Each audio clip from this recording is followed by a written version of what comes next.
ওই যে যারা নতুন জালেম হিসেবে আবির্ভূত হয়েছে, ওই যে যাদেরকে বাংলাদেশের মানুষ গুপ্ত হিসাবে চিনে, আমরা দেখেছি কিভাবে তাদের লোকজন বিভিন্ন জায়গায় ভুয়া সিল ছাপাচ্ছে, কিভাবে আমরা বিভিন্নভাবে শুনতে পাচ্ছি যে তাদের পরিচিত যেগুলা প্রেস আছে সেখানে বলে তারা ব্যালট পেপার ছাপাচ্ছে, যেটি তারা পকেটে করে নিয়ে যাবে।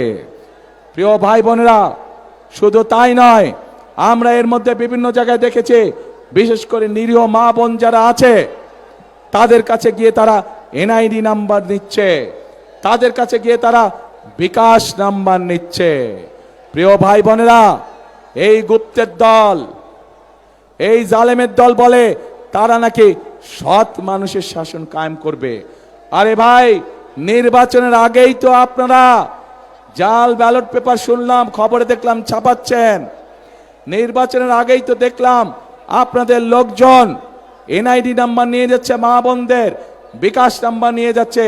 প্রথমেই তো আপনারা অনৈতিক কাজ শুরু করছেন, অনৈতিক কাজ দিয়ে আপনারা মানুষের ভোটকে প্রভাবিত করতে যাচ্ছেন।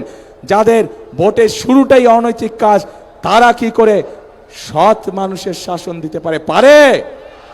পারে না তারা। প্রিয় ভাই বোনেরা, আর মা বোনদেরকে অপমান করার পরে তারা বলছে যে তারা এটা করে নাই, তাদের আইডি বলে হ্যাক হয়ে গিয়েছিল। কিন্তু বিশেষজ্ঞদের কথা অনুযায়ী আইডি কোনো হ্যাক হয় নাই। যখন তারা ধরা পড়ে গিয়েছে, বিভিন্ন রকম মিথ্যে কথা তারা বলা শুরু করেছে।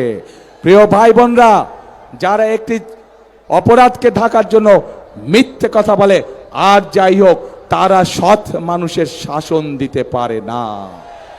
কাজে প্রিয় ভাই বোনেরা, এদের এই ষড়যন্ত্র সম্পর্কে আপনাদেরকে সজাগ থাকতে হবে।